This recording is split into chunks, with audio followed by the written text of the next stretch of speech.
सभी दर्शकों का बहुत बहुत स्वागत है। दोस्तों, आज हम आपको एक ऐसी शख्सियत से मिलाते हैं जो गज़ल में मर्मज्ञ है, जिनकी पहचान गज़लें हैं। खासकर हिंदी गज़लों में उन्होंने एक अपना अलग मुकाम हासिल किया है। हालांकि वो गीत और दूसरे तमाम काव्य के रचनाओं से भी जुड़े हुए हैं, लेकिन पूरे देश भर में बनारस से गज़लकारों की जब चर्चा होती है तो उसमें से एक नाम उनका भी आता है। मिलाते हैं आपको आज के मेहमान, गज़ल की दुनिया की अपने एक अलग रचनाकार, गज़लकार, सितारे आदरणीय धर्मेंद्र गुप्त साहिल जी से। बहुत बहुत स्वागत है धर्मेंद्र जी। नमस्कार। समय देने के लिए आपका बहुत बहुत स्वागत है, धन्यवाद।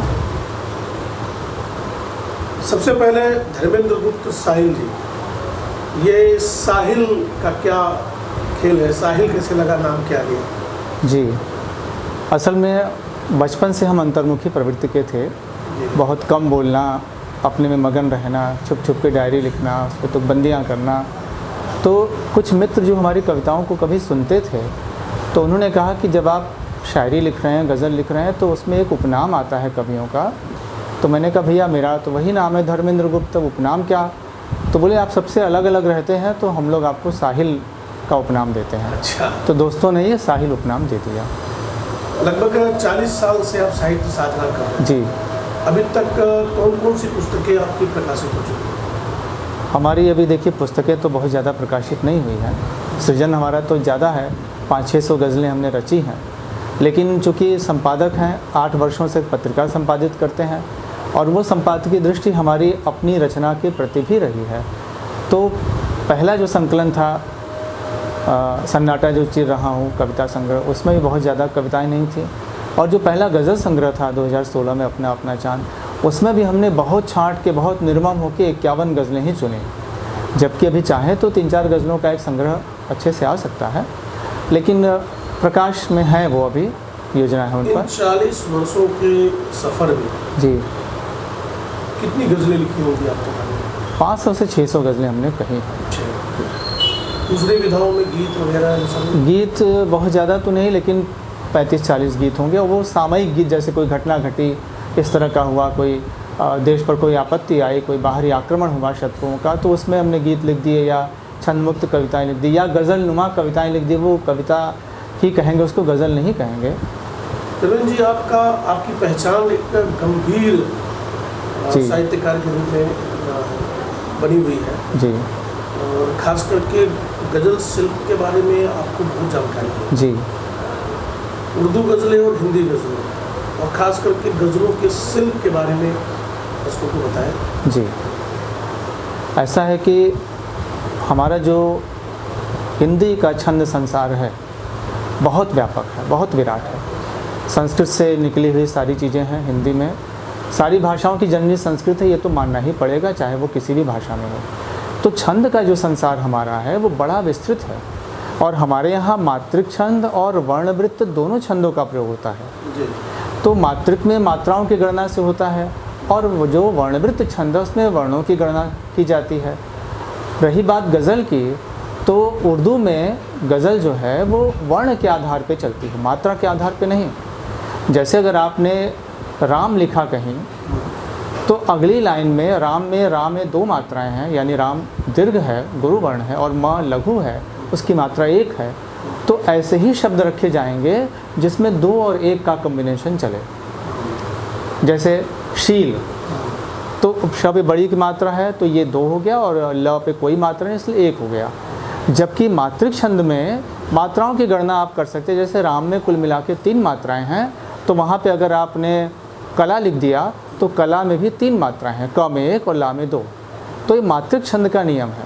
और मात्रिक छंद में गीत लिखे जाते हैं, बाकी कविताएं लिखी जाती हैं छंद की, लेकिन गज़ल में वर्ण वृत्त ही ज़रूरी है, वर्णों की गणना ही उसमें ज़रूरी है। इसलिए गज़ल का जो शिल्प विधान है वो सबके वश का नहीं है। चूँकि हिंदी में बहुत से गज़लकार मात्रिक छंद को लेकर चलते हैं, पर गज़ल का मिजाज उसको सूट नहीं करता है, वो वर्णवृत्त वाला ही है। क्योंकि जब उसमें गीयता आएगी, गायक उसको जब गाएगा तो ज़रूर वो लड़खड़ाएगा अगर मात्रिक छंद में रहा तो इसलिए गज़ल किसी भी भाषा में हो। आजकल तो बड़ा अच्छा है कि पंजाबी, गुजराती, सब भाषाओं में गज़लें कही जा रही हैं, लेकिन जो उसका निर्वाह कर रहे हैं वर्णों की गिनती के आधार पर, वो सही गज़ल लिख रहे हैं, और बाकी तो लिख ही रहे लिखने वाले। आपने जो गज़लें की हैं सभी गज़लें किस छंद में हैं? गज़लों में देखिए बहुत सी छंदे बहर है जिसको हम कहते हैं, बहुत सी प्रचलित बहर हैं, बहुत सी बहर लोग बना लेते हैं, जैसे फेलुन फेलुन फेलुन फा, फेलुन फेलुन फेलुन फा, ये आपने कर दिया, एक बहर आपका है। और फाइलुन फाइलुन फाइलुन फाइलुन, ये बहर है। इस तरह से बहरें हैं। लेकिन जब कोई नया लड़का हमारे पास आता है बहर सीखने के लिए, तो हम उसको ये नहीं बताते, हम उसको ये कहेंगे कि ऐसा करो, तुम 3 बार कहानी लिख लो, कहानी कहानी कहानी, या 4 बार कहानी लिख लो, कहानी कहानी कहानी कहानी। जैसे मान लीजिए गज़ल का एक मतला है कि मोहब्बत में डूबा हुआ हर फसाना, मैं लाऊं कहाँ से वो गुज़रा ज़माना, है ना। तो अब अगर इसको हम किसी बच्चे को फ़ाइलून मुफ़ाइलून फ़ेलून से समझाएंगे तो शायद वो समझ में ना आए, लेकिन अगर इस तरह से हमने उसको बता दिया, मेरा माजी मेरा माजी मेरा माजी मेरा माजी, 1 मीटर तैयार हो गया। तो अगर वो फ़ाइलून और मुफ़ाइलून और ये सब याद नहीं कर पाता है, तो इस तरह से भी तैयार किया जा सकता है। हाँ, 1 मीटर बन जाएगा उससे। तो जो अभी नए गज़लें लोग लिख रहे हैं या बाजार जो समाज में जो नई गज़लें दिखाई पड़ रही हैं, उन गज़लों में आपको अधिकता किसकी लग रही है, किस वर्ण छंद की लग रही है? देखिए, असल में गलती क्या हो रही है कि कुछ लोग वर्ण के साथ साथ मात्रिक छंद को भी उसमें मिक्स कर दे रहे हैं, दोनों मिला दे रहे हैं। या तो आप मात्रिक छंद में लिखिए, खुल के कहिए कि हमारी मात्रिक छंद में गज़ल है, और या तो फिर आप वर्णवृत्त को अपनाइए, वर्ण के हिसाब से चलिए। तो उसमें हालांकि बड़े बड़े शायरों ने कई जगह समझौता किया है, उनकी मजबूरी थी। जैसे निदा फाज़ली साहब का एक शेर है कि अपना गम ले के कहीं और न जाया जाए, घर में बिखरी हुई चीज़ों को सजाया जाए, और घर से मस्जिद बहुत दूर चलो यूँ कर लें, किसी रोते हुए बच्चे को हंसाया जाए। अब इसमें देखिए, किसी शब्द जो है, किसी में मात्रा की गड़बड़ी हो रही है, क्योंकि वहाँ अपना, घर में, इस तरह के जो शब्द आ रहे हैं उससे किसी का मैच नहीं हो रहा है। या हस्ती महल साहब का एक शेर है कि प्यार का पहला ख़त लिखने में वक्त तो लगता है, नए परिंदों को उड़ने में वक्त तो लगता है। अब ये नए शब्द जो है वो वहाँ पर उल्टा आ रहा है, यानी उसकी मात्रा 1-2 आ रही है, जबकि वो 2-1 होना चाहिए। लेकिन इतना बढ़िया वो शेर है कि वहाँ थोड़ा बहुत समझौता स्वीकार कर लिया जाता है। लेकिन अब हर जगह अगर ऐसा किया जाए तो वो ठीक नहीं है। आपकी अपनी कोई वर्णिक छंद की गज़ल आप लोगों को सुना, अपनी कोई वर्णिक और मात्रिक? नहीं, मात्रिक तो हमने लिखी ही नहीं, हमने तो उसके हिसाब से नियम से ही चल रहे हैं।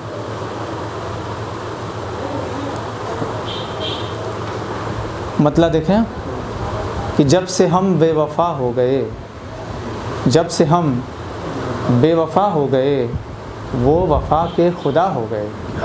जब से हम बेवफा हो गए, वो वफ़ा के खुदा हो गए, और आप हमसे मिले भी तो कब, आप हमसे मिले भी तो कब, जब इरादे हवा हो गए। आप हमसे मिले भी तो कब, जब इरादे हवा हो गए। हर तरफ ज़ख्म ही ज़ख्म है, आज का माहौल, हर तरफ ज़ख्म ही ज़ख्म है, फूल सारे वो क्या हो गए। हर तरफ ज़ख्म ही ज़ख्म है, फूल सारे वो क्या हो गए। और आके मिलते हैं वो अल सुबह, आके मिलते हैं वो अल सुबह, गोया बादे सबा हो गए, गोया बादे सबा हो गए। और एक बुलंदी मुझे क्या मिली, एक बुलंदी मुझे क्या मिली, सब मेरे रहनुमा हो गए, सब मेरे रहनुमा हो गए। जब से हम बेवफा हो गए, वो वफ़ा के खुदा हो गए। तो 40 वर्ष पहले जब पहली बार तुकबंदी आपने की होगी, वो कुछ याद है, धुंधली धुंधली कुछ यादें हैं जो क्या थी, कैसे थी, क्या लिखते थे उस समय? जी, उस समय तुकबंदियाँ थी तो इतना मीटर वीटर तो पता नहीं था, लेकिन हम चूँकि गुनगुना के लिखते थे तो कुछ उस समय जब आप सुनते हो, वही 14-15 साल। 14-15 साल में क्या मीटर? फिर भी कोई ऐसे कुछ उस समय की कोई गीत या कोई रचना आपको याद है? तो उस समय तुकबंदियाँ ही होती थी और गाते थे तो थोड़ा बहुत उसमें लय बन जाता था। जो पहली गज़ल छपी भी यहाँ के प्रमुख अखबार में, तो उसमें भी कुछ न कुछ मिस्टेक तो थी। लेकिन सौभाग्य की बात यह कि उस गज़ल को पढ़ने वाले बनारस के बड़ी हस्ती पंडित राजन साजन मिश्र जो जोड़ी थी, उस छोटे वाले भाई साजन मिश्र थे और उस दिन संयोग से वो घर पर आए थे। तो वो चर्चा हुई तो उन्होंने आशीर्वाद दिया कि इस उम्र में अगर ये सोच है तो आगे बहुत अच्छी बात है। तो इस तरह की बातें हुई, तो उसका हमें याद आ रहा है कि कितने भाई आप लोग हैं? हम लोग 3 भाई हैं, हम सबसे छोटे बाकी हैं। लोगों को भी कोई रचना वगैरह? नहीं, बाकी भाई व्यवसायी हैं। तो आप में कैसे, घर में और कोई रचनाकार पहले था? कोई ऐसा नहीं था, पढ़ने का शौक़ बचपन से था और जब हम थोड़ा बहुत लिखने लगे तो माँ बताती थी कि जब तुम गर्भ में थे तो उनके भाई थे मुँह बोले, वो शायरी वायरी करते थे, तो कुछ जिगर साहब की किताब ला के उनको दिए थे, तो पढ़ते थे वो खाली वक्त में जब मैं उनके पेट में था। तो वो शायद वही संस्कार आ गया हो वाला संस्कार जी। लेकिन पढ़ने का शौक़ बहुत था, उपन्यास, कहानी, कविता, गज़लें सब पढ़ते थे।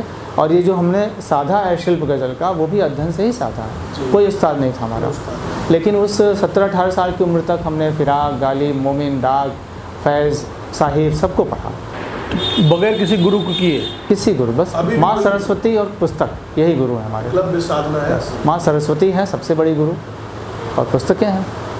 अपने जीविका के लिए भी कुछ और करते हैं या कोई? नहीं, अध्यापन से काम चल जाता है। कहाँ अध्यापन करते हैं? सरस्वती इंटर कॉलेज है सोड़िया पर। वहाँ प्रवक्ता है? हाँ, वाणिज्य के प्रवक्ता हैं। विषय वाणिज्य है। लोग हैरान होते हैं कि वाणिज्य में पराय स्नातक हैं और साहित्य कैसे कर रहे हैं, सृजन कैसे कर रहे हैं। तो ये विपरीत बातें हैं, लेकिन अब है। अभी किस तरह की रचनाओं को कर रहे हैं? अभी तो देखिए, समकालीन चिंतन से जुड़ना बहुत ज़रूरी है, क्योंकि जिस तरह से पूरे विश्व की परिस्थितियाँ हो गई हैं, हम उसमें प्यार मोहब्बत की बातें कर नहीं सकते। हाँ, कभी एकाध शेर आ गया, लेकिन जो समकालीन गज़ल की बात उठेगी तो हमें अपने समाज, देश, सबके प्रति जागरूक रहना होगा कि क्या परिस्थितियाँ हैं। और विशेष रूप से सर्वहारा वर्ग की चिंता हमारे पास बहुत ज़्यादा होनी चाहिए, क्योंकि आज जो सबसे उपेक्षित है वो सर्वहारा वर्ग है। उसको छोड़ के हम कहीं आगे नहीं बढ़ सकते। इनके अलावा साहित्य में क्या चुनौतियाँ आपको दिखाई पड़ रही हैं, क्या बदलाव दिखाई पड़ रहा है? चुनौतियाँ और बदलाव, आज के परिवेश में साहित्य में क्या चुनौतियाँ और क्या बदलाव आप देख रहे हैं? चुनौतियाँ तो देखिए पहचान बनाने की है, क्योंकि भीड़ इतनी ज़्यादा हो गई है। गज़ल की बात अगर करें तो गज़ल में इतनी किताबें हर साल आ रही हैं, मेरे पास भरा हुआ है कि हम किस पर कलम चलाएं, किस पर न चलाएं। एक गज़लकार की 15-15 किताबें आ जा रही हैं, 10 किताबें आ जा रही हैं। वो क्या लिख रहे हैं, क्या स्तर है, यह एक अलग प्रश्न है।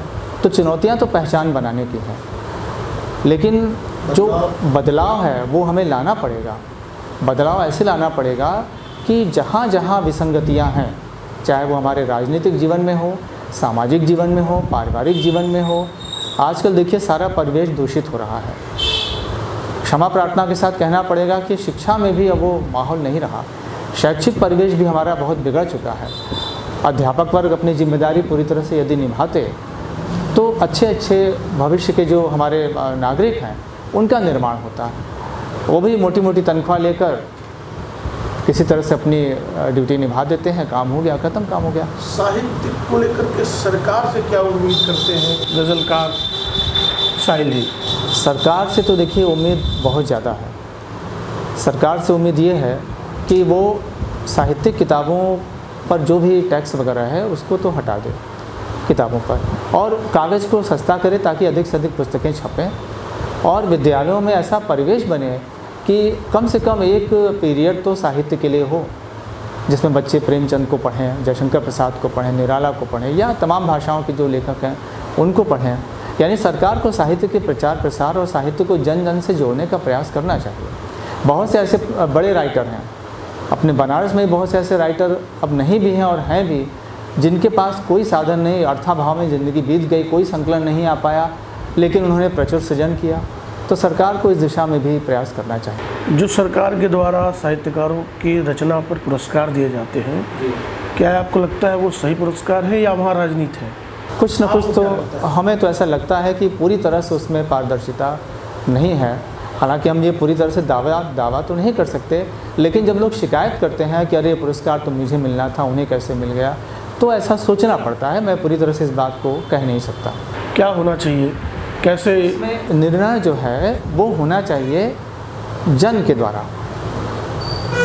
किसी साहित्यकार की किताब पर अगर आपको पुरस्कार देना है तो उसमें वोटिंग करानी चाहिए और पब्लिक वोट होनी चाहिए। विद्यालय और महाविद्यालय के जो छात्र हैं, जो अध्यापक हैं, उनके द्वारा वोटिंग होना चाहिए। हालांकि ये प्रक्रिया कठिन है, लेकिन यदि ऐसा हो तो बहुत अच्छा होगा।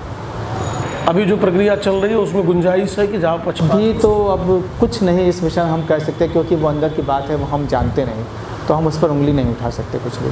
खैर, अपनी जो सबसे बेहतरीन गज़ल जो आपको सबसे अच्छी लगती है दर्शकों को, वो हम सुनाना चाहेंगे। ये तो वही बात है कि माँ से कोई पूछे कि कौन सा बेटा बहुत प्यारा है, फिर भी जो आपको खुद को हर वक्त छल रहा हूँ मैं, खुद को हर वक्त छल रहा हूँ मैं, साथ रिश्तों के चल रहा हूँ मैं। क्या बात है। साथ रिश्तों के चल रहा हूँ मैं, और एक चिंगी जो तूने बख्शी थी,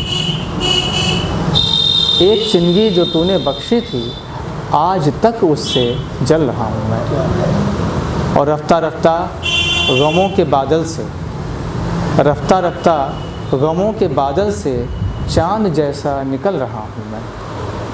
आज खंडहर हुआ तो क्या गम है, आज खंडहर हुआ तो क्या गम है, कल तलक तो महल रहा हूँ मैं। और यूँ तो बहला रहा हूँ बच्चे को, यूँ तो, ये सबका सच है, यूँ तो बहला रहा हूँ बच्चे को, असल में खुद बहल रहा हूँ मैं। क्या बात, बहुत खूब। आज आज़ाद नज़्म हूँ साहिल, आज आज़ाद नज़्म हूँ साहिल, कल तलक तो गज़ल रहा हूँ मैं। सारे बंधन तोड़ने पड़ते हैं हमें, समय के साथ विद्रोह के स्वर अपनाने पड़ते हैं। जो फिल्में बहुत समाज को प्रभावित करती हैं, और फिल्मी गीतों का एक असर होता है समाज पर।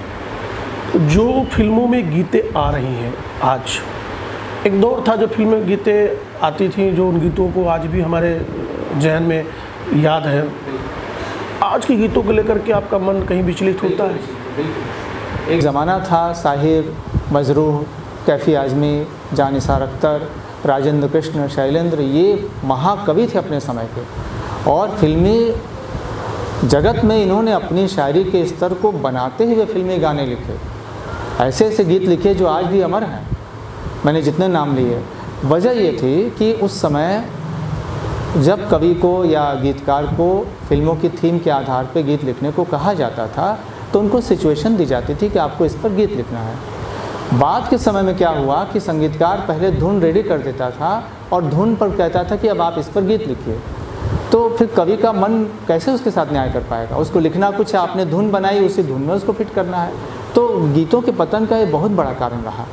शुरू के 50 के बाद से लेकर 70-80 तक के दशक में गीत बहुत स्वर्णिम थे, जो आज भी हमारे ज़बान पर हैं। इधर नई फिल्मों में गज़ल कहाँ देखते हैं? कोई स्थान गज़ल का नहीं है, और नई फिल्मों में मेलोडी भी ख़त्म है, उसमें केवल रिदम चल रहा है।